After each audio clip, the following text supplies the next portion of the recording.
Hey there, thank you. Welcome to the Film Fan Club show, guys. I'm Sam Carrico. I hope everybody had a happy new year. I know I did.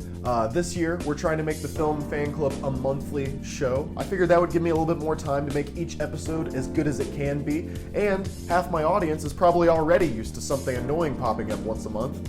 Speaking of something annoying though, you guys are not going to believe this. Two film fans filed a class action lawsuit on January 21st because Ana de Armas was cut from the movie yesterday. Apparently she was featured in the trailer, so they had bought a ticket just to see her and felt shorted when she wasn't in the final cut. Look, I get being disappointed when Ana de Armas isn't in a movie, but yesterday still had Lily James. I think that's a fair trade, guys. But what may not be a fair trade, the M&M characters.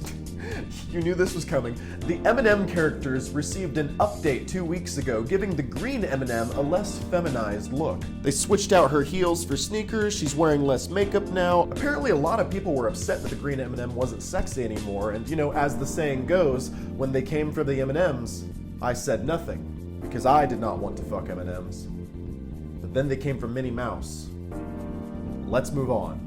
Joss Whedon made the worst PR decision of his life the past month when he gave an interview to New York Magazine. I guess he wanted to clear up allegations of verbal abuse on the set of Justice League. I'm paraphrasing, but he basically told the outlet that Gal Gadot didn't understand what he meant because English isn't her first language, and that he only cut Ray Fisher's cyborg scenes because Fisher didn't deliver a good performance. Gal Gadot has since disputed these claims, saying she knew exactly what he meant, and we can now see Ray Fisher's cyborg performance in the Snyder Cut. I'd say that I hope Joss is a better showrunner than he is liar, but if a show is created and no one watches it, does it really make a sound? After a tumultuous year behind the scenes, the Hollywood Foreign Press held the annual Golden Globe Awards on January 9th. They were trying to get away from the elitist vibe that they've garnered over the years, so they didn't broadcast the ceremony, and they held it in a literal smoke-filled back room. In what's funnier than any joke I could write, Nicole Kidman won Best Actress for her horribly miscast role in Being the Ricardos,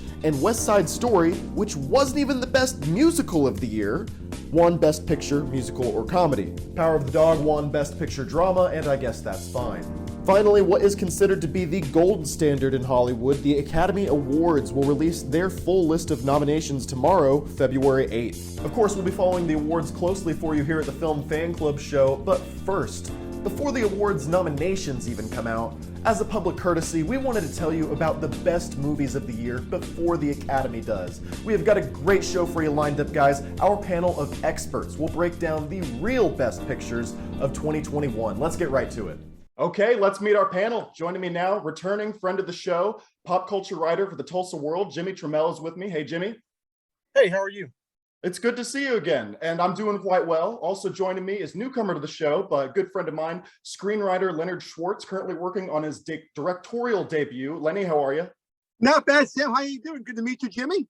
It's great to have you guys both here because, I mean, this is a pretty big topic that we've got at hand. So, Jimmy, you've kind of got first dibs on this. We're talking about the best movies of the year. I wanted to get this video out ahead of the Academy Awards so that way people can watch this. You know, why even bother watching the Oscars ceremony whenever you have our expertise here for you? So but before we get into, I guess, the list per se, but was there any big trends that you noticed, Jimmy, in 2021 in movies? Any kind of through lines? It was just good that people were able to go to theaters again after not being able to do so for much of 2020.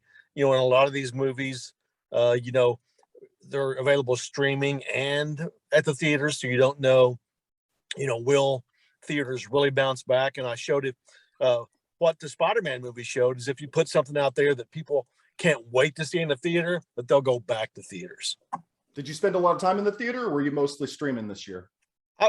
I saw more streaming than I did in theater movies. I maybe saw, you know, 4 or 5 in theaters, but most of it was streaming. But like you said, the trend is in a good direction for movie theaters, and I'm going to be talking about that a little bit later in one of my monologues. But okay, but now we got to get into the list, though. You got 5 that you saw and that you really liked. So kind of let's start with the lower end of the spectrum. What's number 5 for you? Man, I'm going to say it's number 5 is a locally produced directed film by John Swab named Ida Red.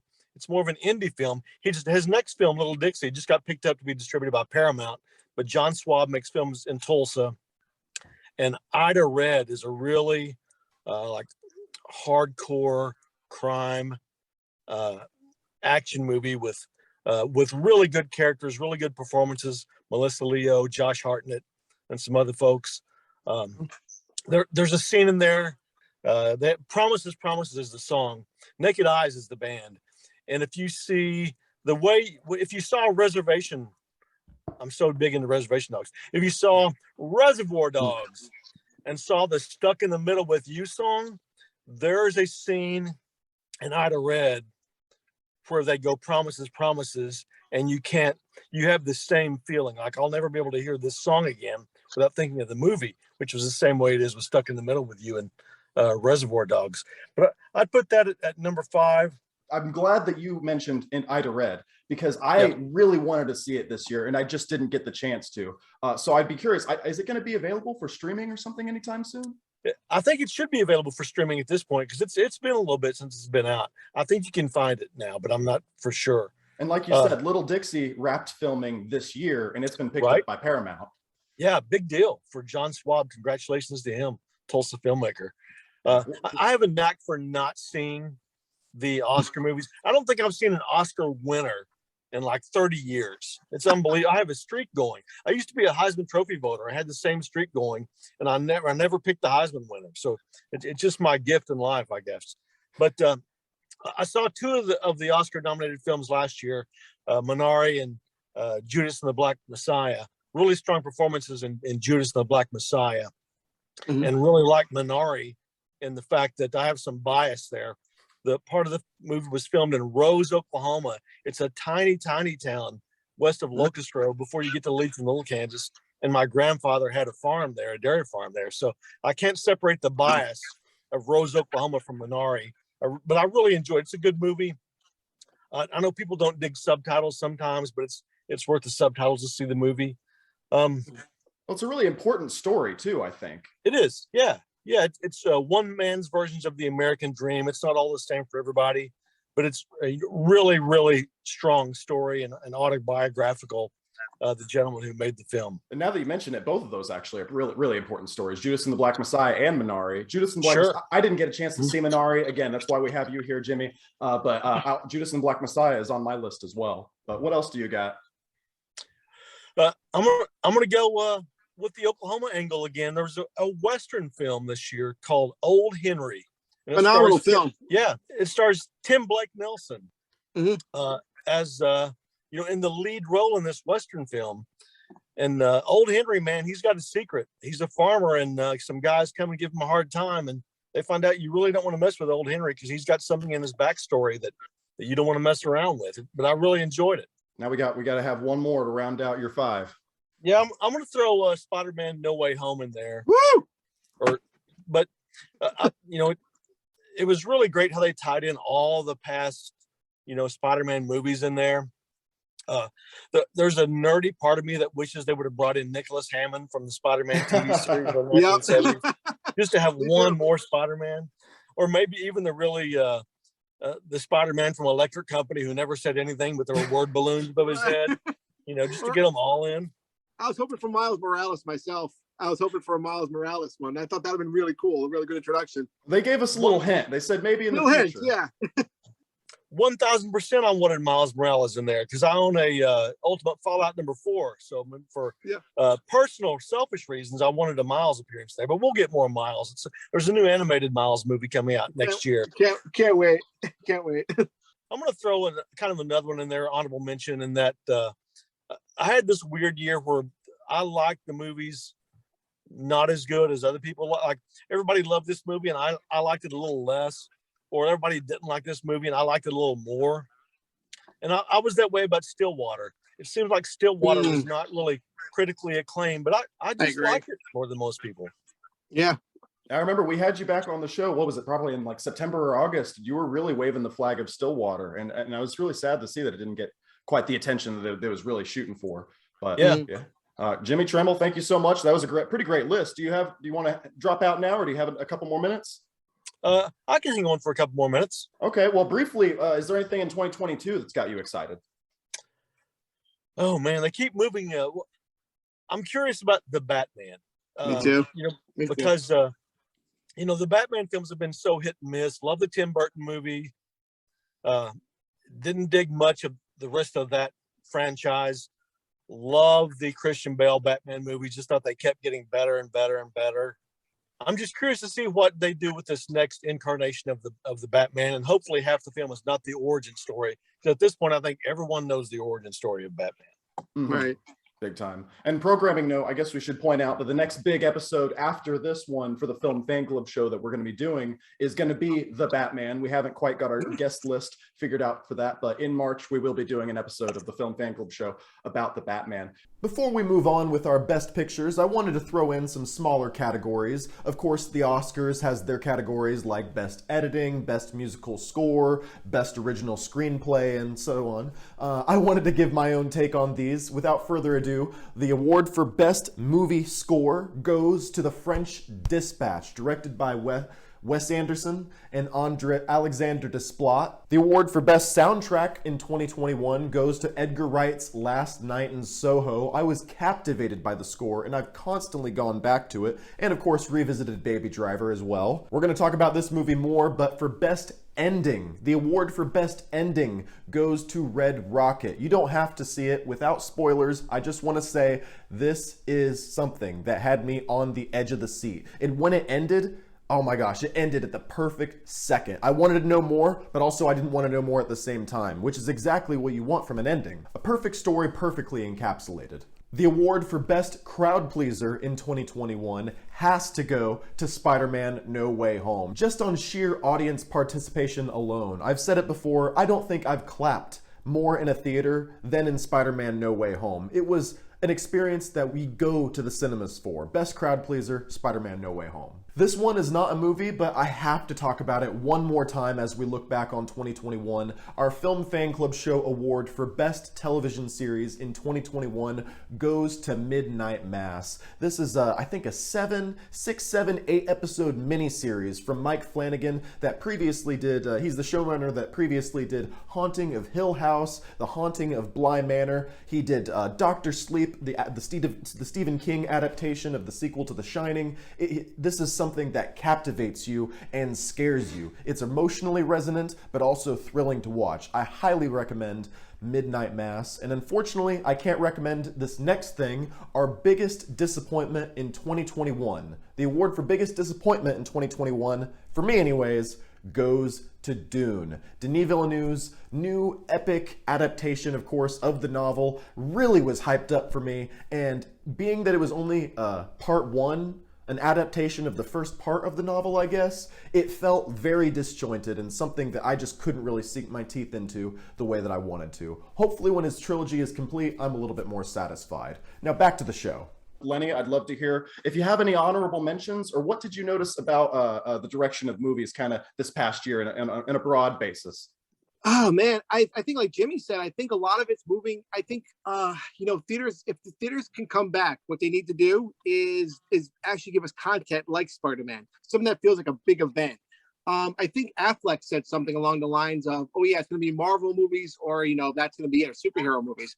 And I think that's a very interesting thing. I don't know. I think theaters have to innovate. I think I've seen probably more than most at the theater this year.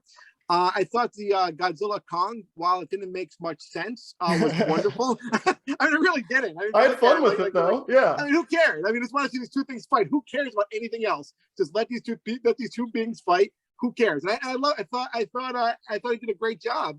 Making that was like the first big success of the pandemic, basically. And I think that was the key to making, getting people back into theaters, something you cannot see at home. That is what theaters, I think, might actually turn into. Are we going to be seeing, and I'm making my first film, so I almost shudder to think about this, but raising money for it's a challenge because of that. Is that, are things going to be going into theaters, and what can we see in theaters? And that is a communal experience. Now we're in a time when you cannot have a communal experience as much. You can, but I think you have to get people to see something that they haven't seen. I think that's what Spider-Man No Way Home did. Spider-Man is actually one of my top 5 I was going to put in the list this year. Spider-Man No Way Home was so perfect in so many ways. It really embodies what will get people back to theaters. A good story, some that's fun, some that's family oriented, but not too family oriented. Some that has just a good story and gives fan service, and I think that's huge. I think the next big film will actually be, if not the Batman, I think will actually be the Flash movie coming out.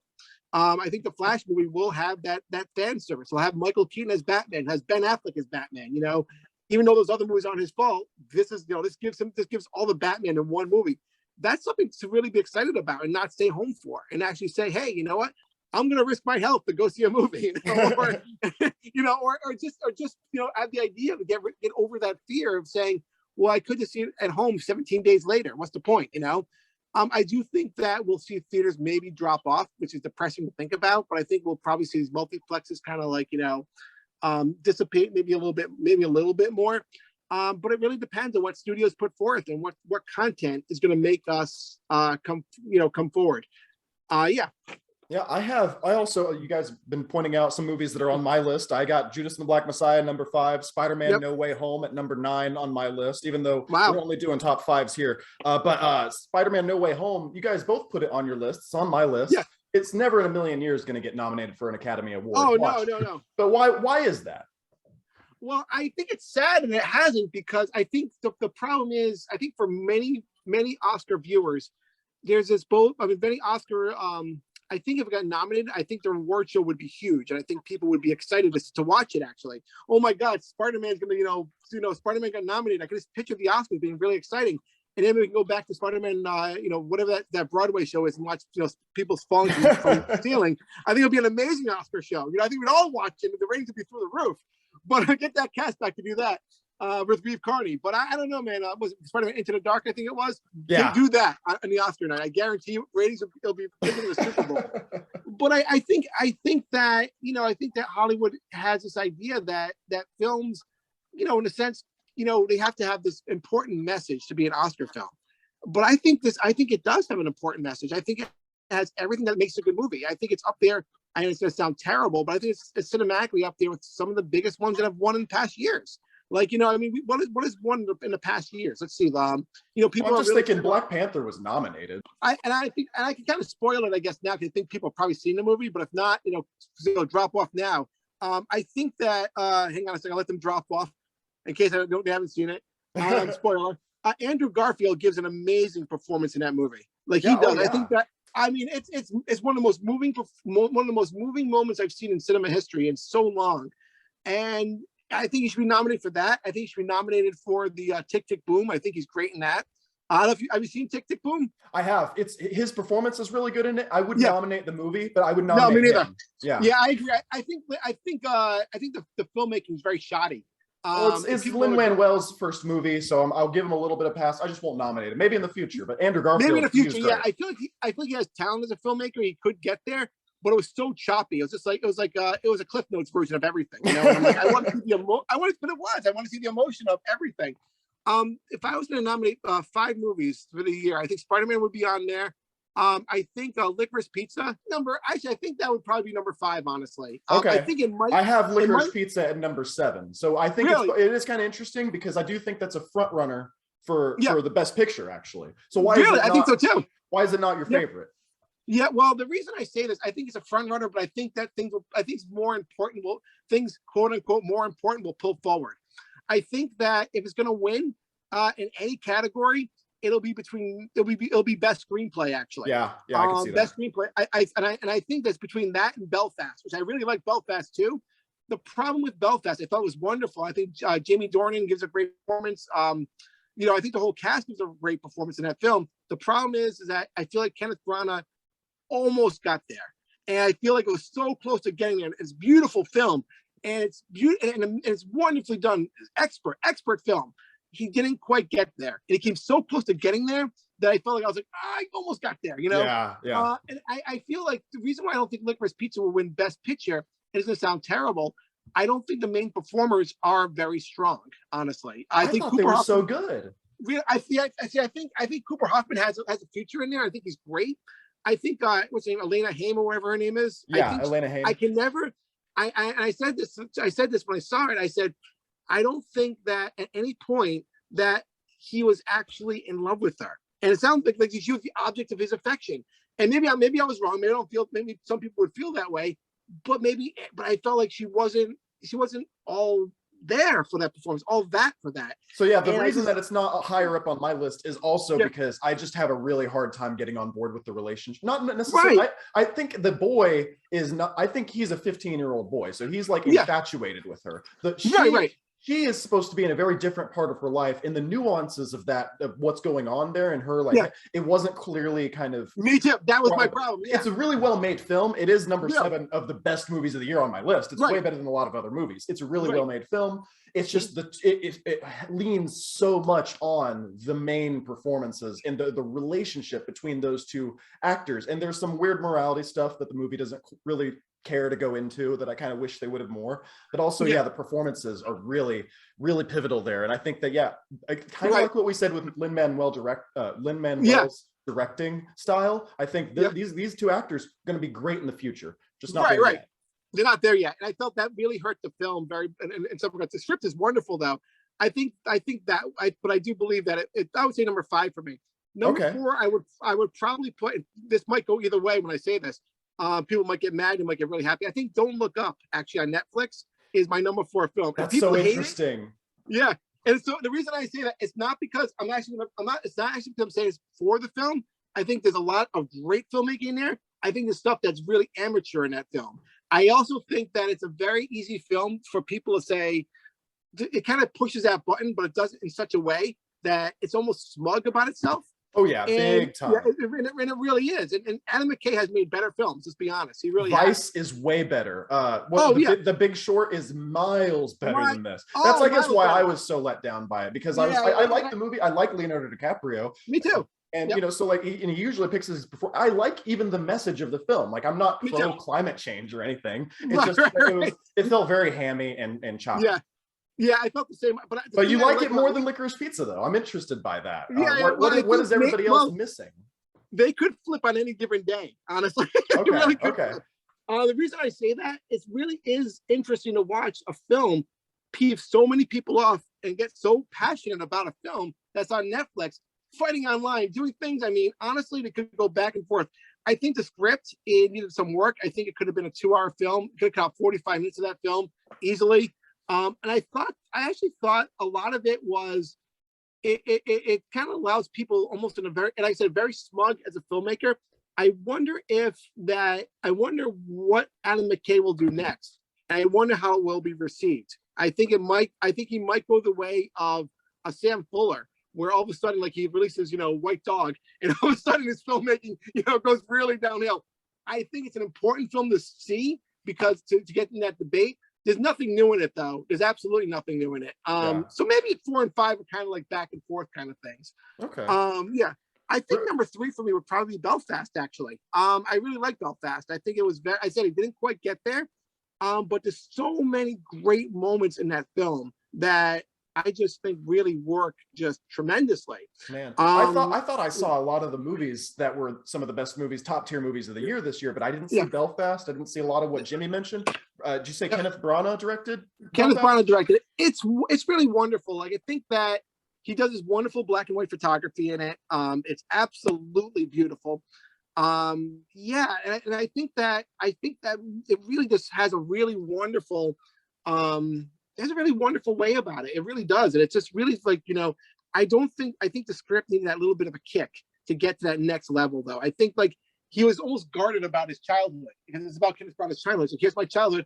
I'm going to back up a little bit, and I felt that, I think that at that point I was kind of like, all right, I don't know. I felt like it could have been, something that's better, better. And I think that it's almost a shame in some regards that it hasn't, I just, so that would be my number 3. Number 2 is a tie. I was going to laugh at. What is The Power of the Dog, James Campion film. Oh, I did see that. Yeah. There's really great performances in that one. Oh, phenomenal performance. I'll tell you why, though. It's only number 2, and it's tied with West Side Story for me. Oh my God, you're okay. I'll let you go on first, but I have a lot to say about West Side Story. Me too. Yeah, I do too. And I'll tell you why neither one of them. They're both great films. Spielberg, you cannot top as a filmmaker. Just like, whether or not he hits the mark, he knows how to make a scene work. It's so wonderful to watch a master at work. That being said, though, it's a beautifully made film. The lead actor is literally destroyed the entire film. Yeah. For people. He And can't sing. He's not Yep. believable in the romance. He Yep. is also got a lot of extracurricular problems Activities. with him. Yeah. So it literally, if you took him out of the equation, he can dance. I can give him that. If you Sure. took him out of the equation, and the guy who you saw the film, or I did, yeah. I saw West Side Story very recently.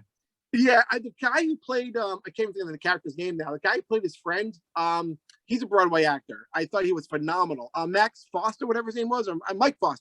Okay. The guy who played Mike. If you look at Mike Foss, he should have been in that role because he was so in that moment and everything. And then you got this guy, you even got like every person in that movie so into it. And then you watch it and you're like, why can't this guy just everything? You just take him out. You put Sam in there, you'll be better. I mean, you could probably sing better than that guy. You put literally anybody. My thing about West Side Story, okay, is I'm a Glee fan. Okay, the show Glee that was on Fox from 2009 to 2015. It is not a good show. It is not a good show. I like it though, but the people who are on it are talented. Every West Side Story song that is performed on Glee. And you compare the Glee version versus this new movies version. Glee version is better, except for like maybe Cool, but like Something's Coming. The Glee version is better. I'm talking about a Steven Spielberg movie. I shouldn't be saying the Glee version is better. And so I talked about the performances being not quite. I don't believe that these two people are in love. It happens so fast. Steven Spielberg, like you said, technically he's the man. There were shots in there. I was like, this is great. This is great. I just wish Steven Spielberg had picked a different project because me too. Yeah. I mean, when they met under the bleachers, I'm like, oh my God, the filmmaking is so fantastic. But they're in love like 2 minutes later and willing to die for each other after like no character development. It's just like right. Yeah. Maybe we'll push it till number 9, but I really like I really liked Power of the Dog. Sorry, I did get a little worked up about West Side Story, but I thought Power of the Dog was very good. Yeah, me too. The reason why it's not the best picture for me, though, I know Pete probably will win best picture. And it's going to sound terrible. You're like, what? I think that the kid Cody McPhee, I can't even say his name, Manny McPhee's kid or whatever. Yeah, Cody Smith McPhee. Yeah, he's fantastic. He's unbelievable in the film. The last shot is one of the best last shots I've seen in a film in a long time. The problem I had with it, though, is that you're going to get probably like, whoa, I didn't think Benedict Cumberbatch was that mean. I mean, he was like kind of like an annoyance at a certain point. People were like, oh my God, he's so mean. I'm like, well, I don't know about that, man. No, I would have. He was stern, but like he was stern. Yeah. I'll give him that. Yeah, I liked what the movie was talking about in terms of sexuality and like your repressed nature of what your personality, what happens whenever you repress who you are, and things like that. And I was like, that was all very good, but Benedict Cumberbatch could have been meaner, I guess, but I didn't walk away from it being my. It's just I happened to think there were 10 more movies that were better. I'm probably forgetting something, but No. Yeah, I agree. I actually, my number 1, I have to say, and it's gonna be, will actually end up being Spider-Man. Actually, and even though I agree with a lot of them, the reason I have to say Spider-Man, it actually showed what the direction cinema needs to go. I think it's actually a very soulful film. Like I said, I think that was, I was going back. I'm sure there's something I'm forgetting. I'm filming like, oh yeah, I forgot about that. Well, I still got to talk about mine. So if I mention one whenever I go through my list, you're welcome to jump in and share your thoughts. There's probably something else. And these can kind of change day to day. I will say, Don't Look Up's probably going to stay at number 4. Licorice Pizza could go into number 1 depending on the day. And Spider-Man might go back, depending on how I feel that day. But I mean, generally how I thought about the film. I just think Spider-Man just had it. Like, I mean, it really just showed. And there were parts of it that were very, especially in the beginning, you kind of watched it. Can we get to the point? Can we get to the point? Can we just get to that moment? And but then the moment happens, you're like, oh my God! It's like you just watch it, and your heart is like literally like this, like the entire. Like I felt like a Looney Tunes character, yeah, for the last 45. And I don't think there's any movie when I've sat in the theater where people applauded 3 times since probably Avengers, Infinity War, or the last one, the Endgame. But this one, people were applauding. They were cheering at the cinema. At the end, people stood up and they applauded. It was just like something that, like, wow, this is a time. And it gave more than anything. I think movies have a way to inspire us to do those things, And we're Hollywood's constantly trying to push that agenda. Movies can inspire us. You know, I remember the first time we went to the theater and blah blah blah. You know, all these things. You see all these ads. This was actually a movie that actually did it, and without being like pretentious about it. I love that. I love the sheer awesomeness of just an idea. Just put together was just amazing. So I really enjoyed it. I will also give an honorable mention to the fact that I saw Licorice Pizza before it actually opened up anywhere. It was playing like 4 theaters, and I saw it in 70mm in New York. And it was that's cool. That's cool as hell. That's cool as hell. It was so cool, dude. I saw it, like, oh my god. I actually saw Inherent Vice in New York too, and I saw The Master, and I saw Phantom Thread that way. And I saw The Hateful Eight that way. Yeah. To me, that's another experience to go to the movies, and I think that's what we need to see more of. You know, like how can we get these people to the theater? There's ways to do it. We have to figure out what those are. But those are my movies. I did honorable mentions would be Nightmare Alley. I love Nightmare Alley. Believe it or not, people hated it, but I loved it. I loved it. You know, it's crazy. It seems so divisive. I've heard great. I read a review and it's either one of the best movies of the year, or I read another review, or it's just complete bad. You know, I can never tell. Well, I think Guillermo del Toro is always interesting, no matter what he does. So I think that this was very much in that, his very much in his genre. But he's just Guillermo del Toro. I think The Shape of Water and Pan's Labyrinth kind of push it out. People like, oh, he's an Oscar. But this is the guy who did Mimic, guys. Come on, it's like, he did Hellboy and Hellboy 2 and Blade 2. Come on. It's like, he did Blade 2, guys. Calm down. Don't. So I liked it though. And some other ones too, like performance wise. I think that Will Smith will win for King Richard. I think this is gonna be along those lines. And I think that if I was gonna pick the Oscars, what's gonna happen? Again, Licorice Pizza or Belfast for best screenplay. Probably Licorice Pizza. I think that Will Smith is a lock unless Andrew Garfield sneaks up on him. And unless he does, I think it's the only thing that could possibly change. And I think that I think those are only real locks at this point. There might be some other ones here and there, but yeah, I think that's what we're looking at right now. But I want to hear yours. I'm excited to hear yours. I've been talking for a while. I went ahead and did a 10 list, so I'll go through 10 through 6 really quickly. Number 10, Zack Snyder's Justice League. I loved what they did with the 4-hour cut of that movie. It was exactly what I wanted it to be. Number 9, Spider-Man: No Way Home. Not only is it the best superhero movie of the year, it's got heart to it. It's got character development to it. It's got a unique personality to it. I loved all that.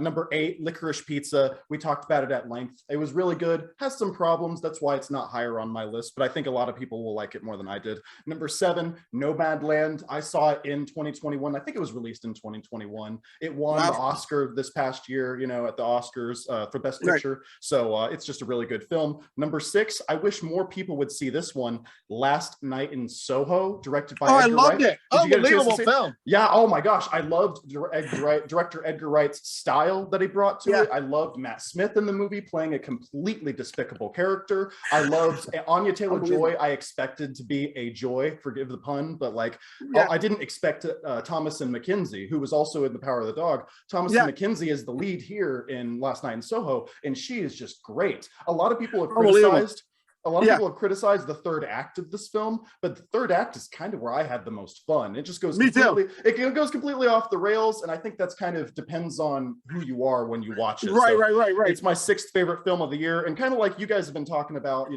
having ones that kind of could change depending on the day. It could kind of be interchangeable, either at 6 or 5, depending on the day. So I feel the same way. Number 5 is Judas and the Black Messiah. Again, was at last year's Oscars, but I saw it in 2021. It was part of Sundance. It was a really important film, great performances. It was dumb as hell the way that the Oscars nominated both of the leads in supporting categories. Crazy. So Judas and the Black Messiah, very good. This is where we really get into the cream of the crop for me, okay? Number 4, Red Rocket. I love Red Rocket. Have you seen it? I loved it. I thought it was so good. Oh my gosh. Talk about playing a good actor, playing a despicable character. The lead in this movie, worst guy I've seen probably since Jesse Eisenberg's portrayal of Mark Zuckerberg in The Social Oh, I Network. agree. But I love this Awful movie. person. The way they're able to tell the story, it feels so chaotic. I was getting anxiety watching it. And like, I just watching this guy who's just pure chaos. Like, and like, it's from the director of the Florida Project, which I haven't seen, but it makes me immediately want to go back and watch that movie. Because, and that's the best thing. He did Tangerine as well. He's a Sean Baker, very good filmmaker. That's probably like number 6 or 7 for me. I liked it, but yeah. It was so, I loved it. I think it's all film is subjective. So I love seeing where these movies fall on different people's lists. But right. Everything hit just so well, whether it be the soundtrack, the style, the directorial, you know, the look of everything, the way that the actors, you know, the actress who plays Strawberry was so like likable. I really enjoyed her. And it has some really problematic aspects of the plot, kind of like Licorice Pizza, meaning like an older person being in a couple with a younger person. Right. The film, in my view, does a better way, kind of like the movie Joker, saying, okay, these are bad things happening. You're watching bad things happen. You know, you're not watching a good thing happen. I agree. So I just loved it. Thought it was so good. That's number 4 on my list. Number 3 on my list is Zola. That was one of the most... I saw that. Yeah. Oh, I loved it. It was the good film. The 2 leads in that one are spectacular. And the guy there, it's just, I think I encourage everybody to watch the trailer. It's the first movie that I've seen anyways that says based on tweets by instead of based on a book. So well done. It was so good. It's got another great style to it. The way it incorporates social media and the 21st century is a way that's not gimmicky at all. It kind of feels, and it may appear dated in the future. I thought about like, will this appear really dated in the future? And I think yes, it will. But that's that's part of the charm. I feel like I saw that in 2020, though. I think for some reason, I don't know why. I feel like I seen that in 2020, but yeah, I remember seeing it. I just saw it over this past summer, so I'm going to count it, and I would encourage everybody to see Zola. It was really great, so really good. Phenomenal film. And then number two is Mass. I don't know if you saw Mass. I saw it at Sundance. Mass is great. Mass has got I just saw that a couple weeks ago. Yeah, it's got the best performances of the year, I think. I agree. Yeah, unbelievable. Jason Isaacs.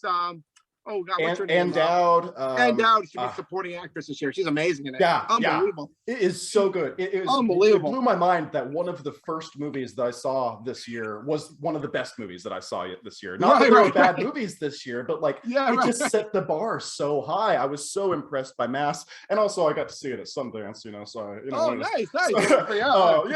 And then now that we're talking about the Oscars, and the big reason that people can come here is so that way they can see, you know, they can figure out what the best movie of the year is going to be before the Oscars even air, or even before the nominations are announced. So without further ado, the best movie of the year, and what is a lock, if the Academy has any sense to them, they will give the Oscar for Best Picture to Annette. Annette was the best movie of the year. Yeah, Adam Driver. Adam Driver is phenomenal in that movie. His relationship, talk about having a musical movie with 2 leads where you have to buy the romance. I totally buy the romance between Me too. It was Driver. So brutal to watch. Oh my gosh. And it's like, it feels like a larger than life, like Shakespearean tale. The director, whose name I forget right now, but Leo Corral. Thank you so much. It was his first English language film. So we talk about, you know, your first, you know, doing this for the first time, doing this, and maybe starting off strong but having room to improve. Oh my God, this movie was so good. It's unlike anything I've seen. I loved every second of it. I agree with you. I sadly will say it probably won't be nominated for anything, which is a sad thing, but that's what the Oscars I'm saying it right now. I have faith, and that will win Best Picture. Hear me now, quote me later. It is the best movie of the year. Lenny Schwartz, we made it. Thank you. Thank you so much for being on the show. Thank you for having me, sir. We'll have to do it again sometime. Anytime you like, sir. In less than 2 minutes, can you give us a brief, you know, what can we expect? You're working on a movie. How can people support you? Yeah, I can't tell you. It's a horror film. I can tell you that it's a horror film, but also has some other things to it as well. It's unlike anything else that is out there. I've looked. There's nothing else like this film. I guarantee you. Like, once you hear the premise, I don't want to spoil the premise, but I can tell you. The title of the film is called The Haunted and the Hunted. That's all I can tell you. And it's on Kickstarter right now. Come find me. But, you know, we're probably getting closer to the goal. Even if we don't hit our goal, I'll find a way to make this film the way it needs to be made. I've written screenplays before. I've looked. I've never seen a screenplay like this. So it should be interesting. I can tell you more after the show. but I don't want to spoil it. My producer will have my head if I do. Of course, and we'll put a link to the Kickstarter in the description Thank of this you. video. Thank you so much, Lenny. I hope to have you on soon Thank you. again. Thank you again, Sam. Have a good one. Thank you again for having me. And finally, as we close the door on the best pictures of the year, it's time we admit that the real winner of 2021 was the movie theater industry. It's been nearly 2 years since the world shut down, and some of you may recall our first episode of the Film Fan Club show back in 2020. When Tenet hit theaters, I was skeptical about going back to my local AMC to watch it. My response to my buddy when he texted me? Sure, I'll go see Tenet. Let's go to the drive-in. And it turned out that I wasn't the only one that was hesitant. When all was said and done, Tenet was barely able to crack $360 million worldwide. Just compare that with Nolan's previous film Inception, which made over $800 million worldwide. You know it was a bad year at the box office when Bad Boys for Life was the highest grossing movie in the US. It got so bad that several theaters faced bankruptcy. But then something beautiful happened. In January 2021, users on Reddit started buying AMC stocks. Using the hashtag SaveAMC, they were able to give the theater chain a much-needed boost of market confidence so it could live to fight another day. As vaccines became more readily available in 2021, we saw the box office start to ramp back up. Fast and Furious broke pandemic records, then Godzilla vs. Kong did, then finally, Spider-Man No Way Home was released in December and brought in over $1.7 billion. That's not only a pandemic record, it's now the 6th highest grossing film in history. Well, that's it, right? Movie theaters are saved. Well, the Megatron variant notwithstanding, the one thing that still threatens the comeback is streaming. More and more studios have decided that direct-to-consumer content is the way of the future, and they think they can rob you blind in this transition. I've talked at length about Disney Plus's Premier Access scam. The idea that Black Widow was so good that you need to pay an extra $20 on top of your monthly subscription price is just insane. Netflix just announced that it's raising its prices in 2022, because what are you going to do about it? Go be around people? So where do we go from here? Well, I think it's a fair assessment that theater change will have to adapt as we go forward, but we as film fans need to be there for them when we can. The past couple years, AMC has emphasized its A-list membership program. I bought it myself, and I'm honestly really impressed so far. Instead of paying $20 a month to stare at my TV, I have access to the best picture quality, crystal clear surround sound, and a community experience that I can't get anywhere else. If Netflix says it's worth $15 a month, surely that's worth $20. So yes, the movie theater industry has come a long way in the past 2 years, but there's still a long way to go. Of course, your health is the most important thing, so don't do anything you don't feel comfortable doing. But if you can, we need to keep this momentum going. I've said before that Disney and Warner Brothers, they'll be just fine if you don't check out their new monthly subscription service. Your local movie theater may not. Okay, that's our show. I've been Sam Carrico. I'd like to send a special thank you to John Leon for additional writing on these monologues, Lenny Schwartz, Jimmie Tramel for joining me this week, and to you, our viewers. Thanks so much for checking this video out, guys, and I'll see you in the next one.